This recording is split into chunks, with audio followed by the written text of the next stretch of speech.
Hello and welcome to this evening's edition of E-Prime. I'm Crystal. Ninja Man will be back in court on Friday for his sentencing hearing. The entertainer, whose real name is Desmond Ballantyne, was found guilty of murder and shooting with intent following a gun attack in March 2009, which left Marl Road resident Ricardo Johnson dead. Ballantyne, along with his son Janeel and a third co-accused, Dennis Clayton, were all found guilty at the Kingston Home Circuit Court on November 20. The verdict was handed down by a 7-member jury. Now, Ninja Man's attorney is hoping for leniency in sentencing, pointing out the DJ has been involved in charitable work in his community over the years.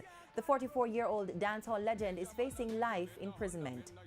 The media launch for the Alive Premium Lounge took place recently in Portmore as operators of the newest entertainment location and chill spot showcased their premium offerings. The official launch for the venue happens this Friday. We want to raise the bar in customer service and in customer experience in central Jamaica and specifically Portmore. And we intend to own Portmore in terms of lifetime entertainment. We're going to start off with Fridays and Saturdays. So Fridays, it's Flirt Fridays, and of course on Saturdays, it's DOB Saturdays.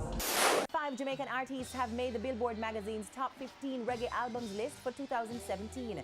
The Billboard magazine publication is out, and for 2017, Damian Marley's Stony Hill claims the #1 spot. Stony Hill was released in July and reached #1 in August. To date, the album has sold 16,000 copies and is up for a Grammy Award in January for Best Reggae Album. Dancehall artist I Am Styles Music holds the #5 slot with his debut production, Back to My Roots, which has so far sold 6,000 copies. The Back to My Roots album reached #1 on September 9 and spent 6 non-consecutive weeks in the top spot.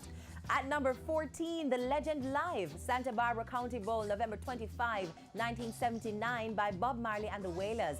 Released in November of last year, the album topped the chart on Christmas Eve 2016 and has so far sold over 4,000 copies. Stephen Marley's Revelation Part 2, The Fruit of Life, completes the top 15 reggae albums for 2017. His album was released in July of 2016 and to date has sold 13,500 copies. Congratulations to our ambassadors of reggae music.